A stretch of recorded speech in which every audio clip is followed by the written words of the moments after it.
Why does loving your country sometimes feel like it means staying silent?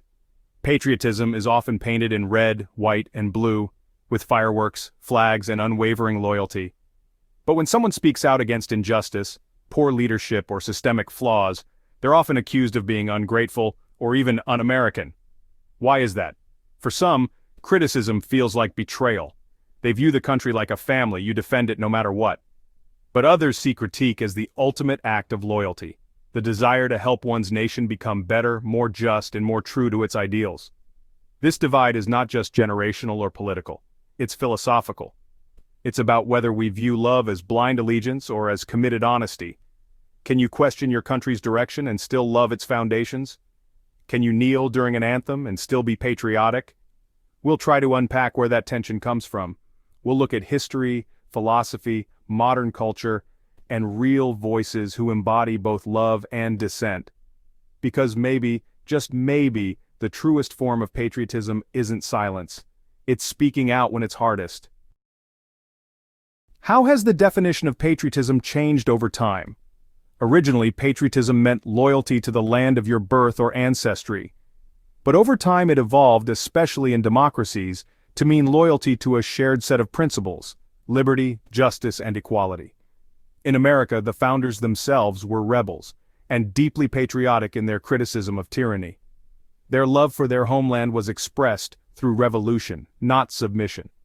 That tension is woven into our DNA. During World War II, patriotism became tied to sacrifice. People bought war bonds, rationed food, and signed up to serve. It was less about politics and more about unity in the face of threat. But in the Vietnam era, patriotism became more contested. Protests erupted not out of hate for America, but from deep concern about its direction.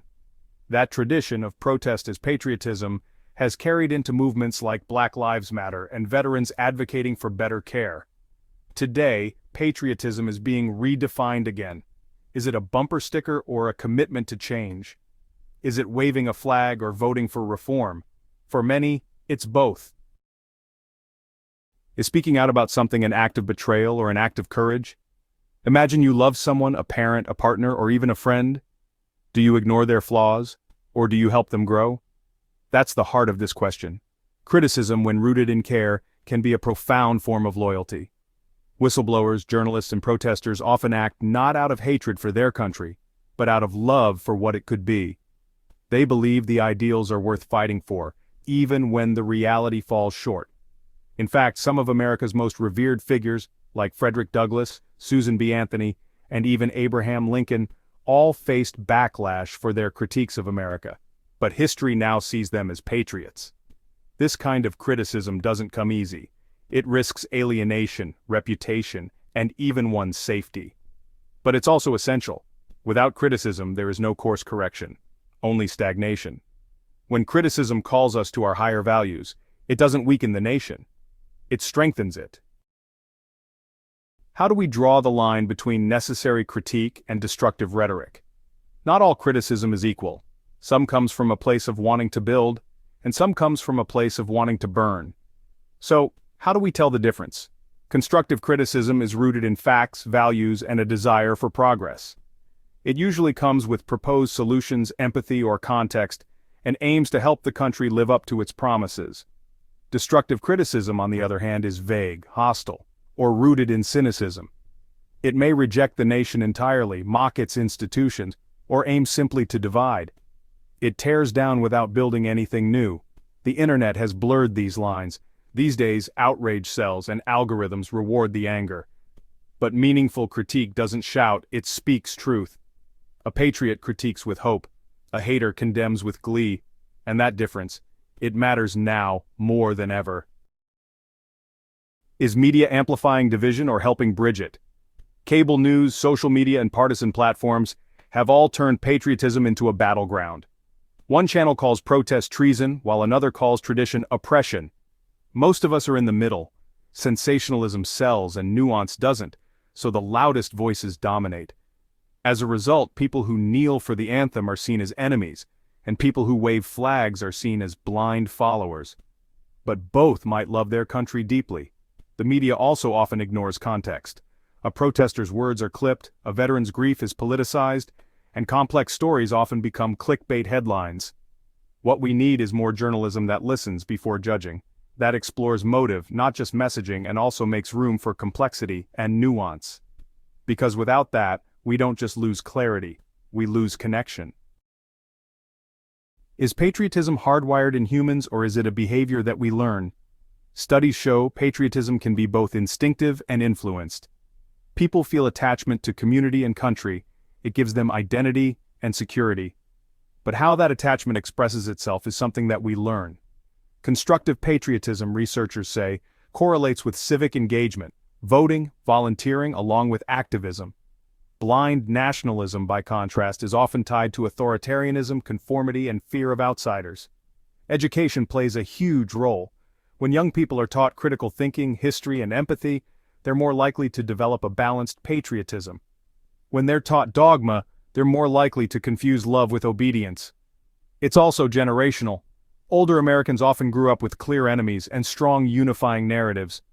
Younger generations face complexity, fragmentation, and mixed messages about what loyalty even means. But one thing is clear: when people feel heard, respected, and hopeful, they're more likely to love their country with honesty, not just ritual. Is criticism seen as loyalty to one's country, or as a citizen's betrayal of country around the world? In democratic nations like Canada, Germany, or Sweden, criticism is often seen as a public duty. Citizens protest, critique policies, and question leaders, all while displaying pride in their flag. In authoritarian regimes, however, criticism is silenced. Speaking out against the government can lead to imprisonment, or worse. In these countries, loyalty is enforced, not earned. Interestingly, some nations separate the love of people from the love of government. You can oppose your leaders but still honor your culture.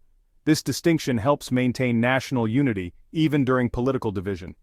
America's free speech protections are rare and powerful. They allow for a robust national conversation when used well. Understanding global perspectives reminds us, the right to criticize is not something to fear, it's something to protect. How are the next generation being shaped to love or challenge their country? Schools are where national identity begins to take root. But what students learn about patriotism varies wildly, depending on state, district, or even classroom. Some schools focus on pledges, anthems, and founding myths, while others prioritize inquiry, context, and civic responsibility. The result? Two young citizens with very different ideas of what it means to love their country. Civic education is declining in many districts and being replaced by test prep or politicized history.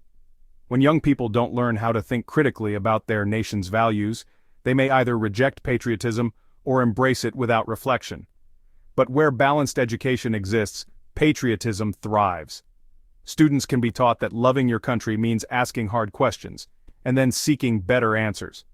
Keep in mind, the citizens we raise today will shape the country we critique tomorrow. Can patriotism evolve without losing its soul? Loving your country doesn't mean ignoring its flaws. It means believing it can be better and working to make it so.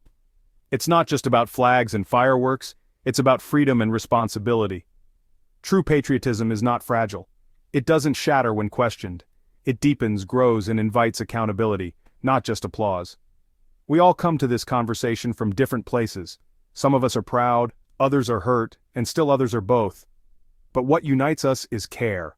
Apathy doesn't criticize, hope does. So yes, you can love your country and still criticize it. In fact, that might be the most powerful love of all.